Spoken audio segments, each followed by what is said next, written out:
guys, it's Belle here, giving you a little walkthrough on Destruction gameplay in Legion. I also want to make sure that I let you guys know in advance that since Destruction was just recently released within the last couple weeks, that there's likely going to be changes made pretty much down the line as soon as Blizzard gets all the feedback from those that have been testing Destruction in Alpha. So just want to make sure that I do that little disclaimer to let you know that some things that may or may not upset you during this video may or may not be changing. So just keep an open mind and try not to have a panic attack. So one of the things that I wanted to get into first is I wanted to talk about this beautiful transmog. Just kidding. That's not really what I want to talk about. Nope. What I do want to talk about is first, let's get right into the talents. Let's talk about the talents because that's going to be your base and your starting off point, and that's going to be the most important part of what we're going to be talking about here. So for your first set of talents, you are going to notice right off the bat that there's a lot of stuff that's changed in your whole talent system. For the most part, it's definitely not what it used to be. So backdraft, if you guys remember this rude person DDoSing my video, let me get away and go somewhere where you're not being bugged. So sorry about that, guys. First set of talents, so backdraft. Passive, casting conflagrate reduces the cast time of Incinerate and Chaos Bolt by 30% for 5 seconds. So if you remember, we used to be able to proc backdraft. That is no longer a thing, that is actually a talent. Roaring Blaze, conflagrate increases your remaining immolate damage on a target by 50% until immolate expires or is refreshed. This is actually the talent that I chose to test first. I do appreciate the talent. I do think that it feels like it adds a little bit extra oomph to my immolate, especially if I have several immolates going at once on multiple targets. Sad day for Warlocks, guys. Shadowburn. Shadowburn is no longer just something we get. It's something we have to make a choice on. You are going to want to choose this depending upon what you're doing. If you're PvPing, this is still going to probably want to be your PvP go-to just because this is an instant execute for targets under a certain percentage. And you definitely want to make sure that you use that because it is going to generate your 2 soul shards. It is going to generate your two soul shards. You are going to notice that it doesn't say anything about being under a certain amount of percent for it to kill, so they did make some modifications to the spell as far as that goes. But if the target does die within 5 seconds, you do get your 2 soul shards, which I actually didn't address in the beginning of the video, but we do have those soul shards back. If you're a true Warlock in nature, I shouldn't have to explain to you what those are and where they came from and when we lost them, because you guys probably cried about it the same time I did. So Shadowburn, once again, is probably going to be pretty useful in PvP, but I am choosing to use Roaring Blaze for this specific instance just because it's been kind of what I've been testing. Now, the second set. So sad, Fire and Brimstone. This was our big, huge AoE hitters when it came to raiding. And also you could use it in PvP for some spread damage. This is now something we have to choose between. We have to choose between the reverse entropy, which entropy, guys, don't judge me. I don't know how to pronounce anything in game. This does reduce the cast time of your Chaos Bolt and Rain of Fire by 0.5 seconds, and they restore 35% of your maximum mana. So this is something that is likely going to be useful in a plethora of different types of fights. So it could be something that you might want to theory craft on using, or you could stick with your Fire and Brimstone just because it's beautiful, because it hits all your enemies near your target, which is going to be super helpful in major when you're doing dungeon clears, raid clears, whatever the case may be when you're dealing with several mobs. Mana Tap is also going to be something that you can use. It is an instant, consumes 40% of your current mana to grant 10% increased damage for 20 seconds. The problem with that is if you use 40% of your mana, you're going to run out of mana when you need it to use one of your skills. However, since we do have Life Tap back, you can make use of your Life Tap really, really quickly to get that mana back to go ahead and burst down a target. So this could be a really, really nice addition to a burst macro that you might have on a boss fight. For your Demon Skin, you can choose this as a passive. Your Leech Absorption now passively recharges at a rate of 1% of maximum health every 1 second and may now absorb up to 20% of your maximum health. Now, what I do appreciate about this Soul Leech, and this is one thing that I did notice when I was doing the Artifact questline acquisition, is I did notice that the Soul Leech did seem to be a lot buffed because I did absorb a lot more damage than I actually took, and it seemed like it had doubled and tripled in a lot of cases. There were some times when I actually wasn't dead at all when I had my blueberry popped. Didn't even take a whole lot of damage. I want to say there was a few times when I didn't take any damage. So you can choose to use this. You have your good old standby Mortal Coil. This is still going to be useful in PvP. You can use this in arenas because it's really good at getting that in cap real quick for 3 seconds for you to go ahead and get away. Make use of your Warlock Gate to be able to go do your pillar humping and line of sighting when it comes to being able to survive in PvP as Destro. Shadow Fury, this is still the same for PvP. You're going to be able to use this as a stun. Specifically for RBGs, this is really, really good when you're trying to stun them out of the circle when it comes to Silver Shard Mines. Mortal Coil and Shadow Fury on a PvP perspective is going to be swappable according to Arena and Battleground and at the whim of the leader. Eradication, the Chaos Bolt increases the damage you deal to the target by 12% for 6 seconds. Haven't tested this out. I do plan on testing this out to see kind of how this makes me feel. And I'm going to talk to you about why I haven't tested it out as soon as we pass Cataclysm. You all know what that is. It was a level 100 talent in Warlord of Draenor. Now it is the tier level 60, and you get to choose between. I don't imagine there's going to be many times I'm actually going to use this spell. Sometimes I used it in raid depending upon the type of fight. If there was a boss fight that there was typically a lot of adds on, I would utilize this spell as my level 100 talent over the Charred Remains, which was typical for what I used in PvP. Now your Soul Harvest. This is going to be something that I've added into my burst rotation when I'm trying to burst down a boss. The reason that I've added this in there is because it immediately generates 5 of your soul shards. Why we're going to be talking about why this is important when I talk about some of the possibilities of rotation. Keep in mind, guys, if you feel like I'm wrong about the rotation, I'm only going based off some things that I've been able to test. Obviously, this is a new type of gameplay, so I'm not saying that this is going to be the way that it's going to be done. These are just things that I've kind of figured out as I've been looking at Destruction. And I'm sure as I'm diving into PvP and diving into doing some raiding and dungeons here, that I'll probably find other ways of doing things, as will you guys. Or Destruction, it is what it is. For this made me really, really sad, guys. I'm not going to lie. I may have even cried. Demonic Circle, Burning Rush, which I only use in PvP spec, or PvE spec. I don't really use it in PvP whatsoever, and your Dark Pact.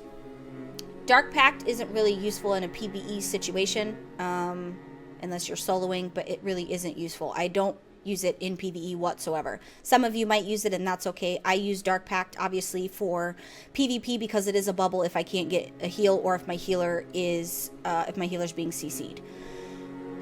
My Dark Circle, also, in light of that, if I couldn't get a heal, I would use my circle, my teleport placement to be able to get away. I did use it as a means of overextending in an RBG, so that I could quickly overextend, go pew-pew some things, and then head back out via my teleport. Now, the gods are forcing me to choose between essentially my bubble and my demonic circle. What's a PvP girl to do? For PvE, you can keep your Demonic Circle, you can keep your Burning Rush. Those two things, either way, aren't going to be that serious. Now, for your Dark Pact, using it in PvP, this is still probably going to always be my go-to, just because it's a bubble and sometimes it's super useful. Being a Warlock, you guys already know, you have to rely on a lot of self-survivability because you're usually healed last, because other people are healed first, because people just know Destro can survive. So, with that, it's going to be one of those moments where you're just going to have to pick and choose. Gloom of Supremacy has changed the way that it used to be. You're now able to maintain control over your greater demons. So your Doomguard and your Infernal, they basically took the level 100 talent from Warlords of Draenor and kind of mixed that with Supremacy. This made me super sad because no Shivera, none of that stuff, which I did use Shiveras in arenas because of the fact that they put the enemies to sleep.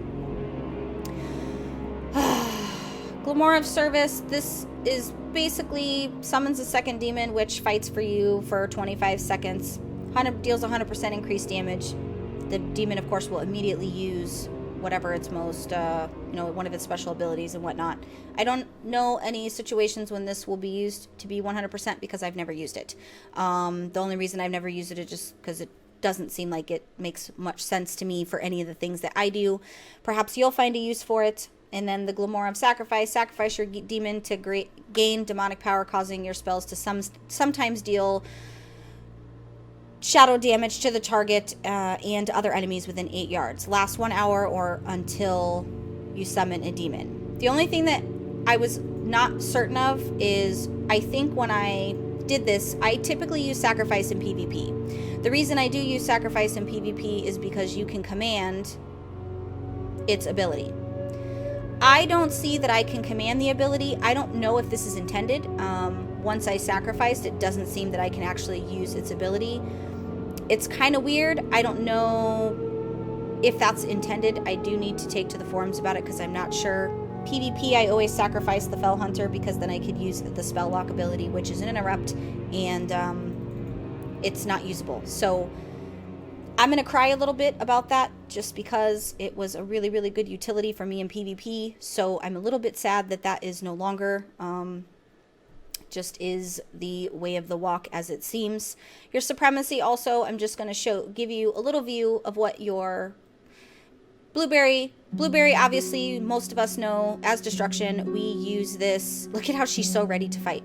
We use the Blueberry when it comes to solo gameplay, especially when you're questing or, doing anything on a solo aspect. They did give the Blueberry a nice little model kick, but Supremacy no longer gives you that nice little armor that you've seen on the shoulders. I'm a little bit sad about that, but whatever. This is just the way that it is. Your Succubus also, I'll just give you guys a little view of what your Succubus looks like.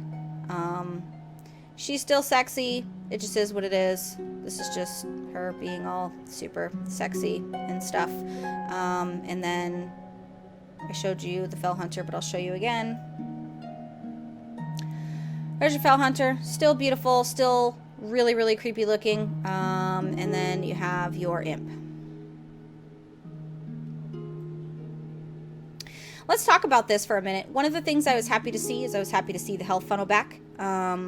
It was really, really super important for us to be able to take control over healing over being able to heal our demons that we can command.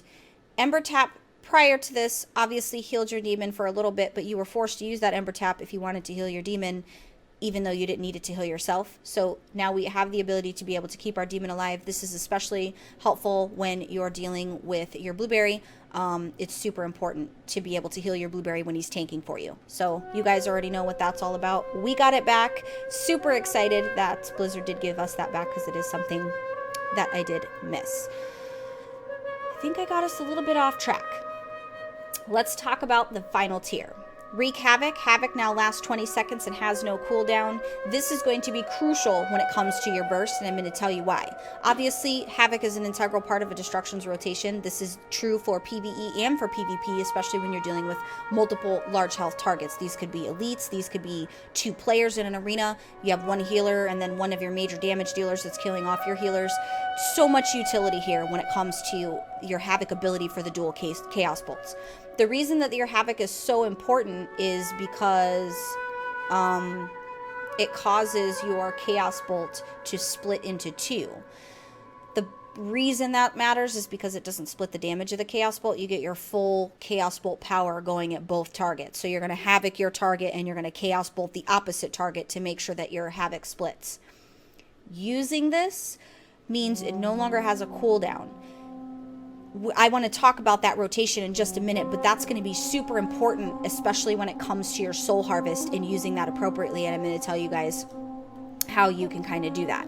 The second is going to be your channel Demon Fire. This launches 15 bolts of fell fire over 2.7 seconds at random targets afflicted by your Emulate within 40 yards. Each bolt deals 10.935 fire damage. Now, this essentially could replace your Rain of Fire if you chose to want it to replace your Rain of Fire. The offset is you have to channel that. You have to channel your Demon Fire. I don't really know what moments this will be useful. This isn't something that I chose to test because I did like the power that Wreak Havoc gave me with my burst combination when it came to downing targets. This is probably something that I'll theory craft in the months to come just to see what situations this might be useful for. It might be also possible that it might be useful in a PvP situation such as RBGs. Your soul conduit, every soul shard you spend is a 20% chance to be refunded. I'm sure that on some level this might be useful for some people, but I'm going to go ahead and go out on a limb here and say that this just seems, compared to the other two talents that you're choosing, this is just something Blizzard threw in there to say, here's an option for you. I don't know, once again, what this will be useful for. I don't plan on using it in my own situation. You guys might find a use for it, but for me, I can't really see a reason to give up the power that Wreak Havoc is going to give you when it comes to multiple Chaos Bolts.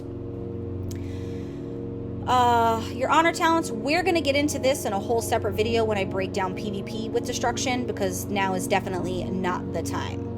So let's talk about some of the game changers when it comes to what destruction is all about. So you guys seen some of those main changes. You also see that we did get our life tap back. For those of you who don't remember what life tap does, gives you your mana. The good thing about this is you have the ability to use your life tap. It does take away some of your health. You guys saw that beautiful soul leech absorb, right? Literally 0 damage, minimal damage there. Being able to use your life tap is going to ensure that you have your mana at all times. Because it takes from your health, we now have our drain life. With having our drain life, we now have the ability to be able to do this situation here, be able to get that, then we can mana, then we can use our drain life to get the health we just took from ourselves. So drain life was something that I literally cried when Blizzard took away from destruction. They've given it back. Super duper happy with that. Happy to see the way that this works.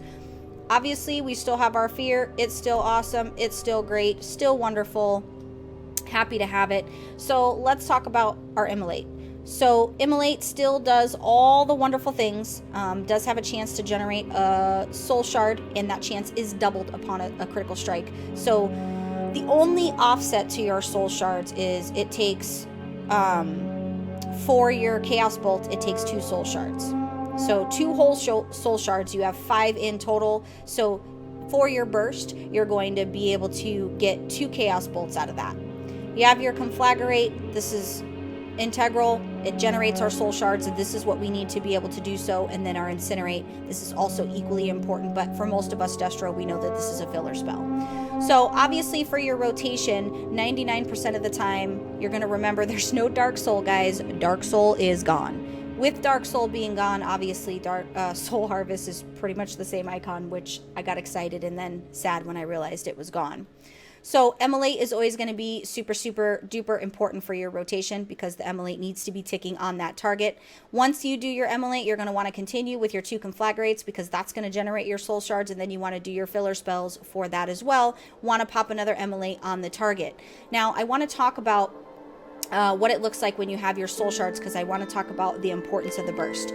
So when you have your burst, here's the way that I figure it could go. So if you're wanting to Havoc that, you got that Havoc up, you're going to go ahead and basically burst down, making sure both those targets have everything that you need. Once you've Chaos Bolted twice, you can then use your Dark Soul to refill your Chaos Bolt ability and get another Chaos Bolt in there. And as you see, I literally threw all my bolts that whole time the Havoc was up. That's pretty much the breakdown of what your initial burst is going to be. So utilizing your Immolate, Incinerate, your 2 Conflagrates, get your Conflagrates up to have 5 shards. Do your Havoc your target, do your 2 Chaos Bolts, hit your Soul Harvest, it's going to refill you, do your other 2, 3. By then you'll have to repop your Immolate, your Incinerate, as well as your Conflagrate, and then you'll be able to get off. I think we got what, 6 dual Chaos Bolts off there, guys. Really, really, really nice damage. Like literally super nice damage. I'm sure you guys seen that pop on your screen. Let's talk about the Rain of Fire. So Rain of Fire, as you guys can see, it did get a nice damage increase. Huge damage increase. Here's the problem with that damage increase is it costs 3 soul shards. 3 soul shards, guys, literally. Drop that sucker, you're going to get a lot of damage when that Rain of Fire hits, and that's all fine and dandy, but it literally took 3 soul shards. So This is going to be good for mobs when you're fighting mobs. This is going to be good for lots of things that you're doing on a solo level, or when you're helping to clear dungeons. Whatever you're trying to do, you're going to want to obviously choose between your Chaos Bolt and your Rain of Fire here, because it's basically going to be the one that's going to give you the most bang for your buck when it comes to utilizing your soul shards. In playing, my most difficult thing has been remembering my soul shards. I've been so used to dealing with my embers that they just automatically generate when I'm incinerating and conflagrating and I'm immolating. That's just kind of happened. So now I'm realizing I have to passively make sure that I'm watching for my soul shards. I have to tell you guys, it's so nice that I've had to do that. I cannot tell you how much fun that has been to actually have to do that again. Still have your unending resolve, still gives you that same beautiful hardened skin. It looks like they did some changes to the way that it looks. I did appreciate that. It looks a lot more badass than it did before. You still have your Hellstones. All your other basic utility is all still there. You can, of course, choose to use your Doom Guard if that's your will. They still look amazing. They did get a little bit of a buff as far as what they look like in their models. And then you have your Abyssal, which also got some new changes as well. So Havoc, guys. Havoc is going to be your new friend. You guys got to see Havoc in action. I really, really appreciate this style, this type of play that they've kind of integrated here.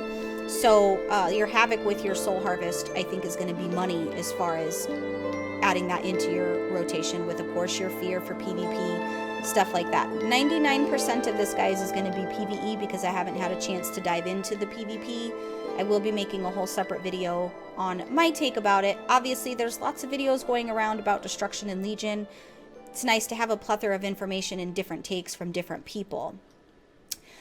Obviously, I am using the Scepter of Sargeras. I'm just going to hit you guys with a little bit of visual on the stats so you can see this is the base stats. I haven't done anything else in the questline outside of acquiring it.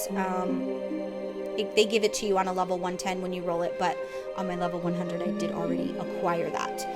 So, as you see, it's still pretty nice as far as the damage is considered. This is also your new little breakdown of the way that they have all your stats. I do appreciate that it looks like they've cleaned it up quite a bit instead of having a lot of stuff on there that 99% of it you don't really pay attention to and you don't really use. So, the only other thing I wanted to talk about before the end of this video is going to be all of the versatility. For those of us right now in Warlords of Draenor, literally versatility is like the fucking kiss of death. Sorry, I used the F word. I shouldn't have. This was supposed to be a professional video. But literally when I first logged into Destruction and seen all this versatility, I wanted to gag. This just is the way that it's going, and they're trying to make this a thing, and we're going to roll with those punches. So pretty much critical strike versatility looks like that's the way that it's going to be. I don't really know. Haven't had a chance to see the other PvP gear, so don't really know how that's going to work itself out as far as being able to swap and stuff like that. That is my item level. As you can see, we're back to high numbers in our health, 1.5 million, which is really, really nice. I'm going to go ahead and get on out of here. Be looking for my PvP video. Also, I did do the artifact acquisition questline for Destruction. Make sure that you check that out on the YouTube channel. I also did the Warlock Class Hall video as well as the Class Hall acquisition questline in case you guys wanted to check that out. Spoilers a little bit there. Still pretty awesome because we deal with the Tomb of Sargeras, and that is awesome. Make sure you guys like the video if you enjoy what you saw. Make sure you comment if you have any questions. If there's anything in Legion regarding Destruction or any other class for that matter that you guys would like me to take a look at, please don't hesitate to comment on the video. And also, if this is your first time visiting PWNCAST YouTube channel, make sure you give me a nice little subscribe because I work really, really hard to bring you guys all the good things. Okay. I can't be professional anymore, so I'm going to go ahead and end this video because I just want to say a bunch of cuss words right now because I've been professional for far too long. Thank you guys so much for watching. I'm going to get the heck on out of here. Until next time.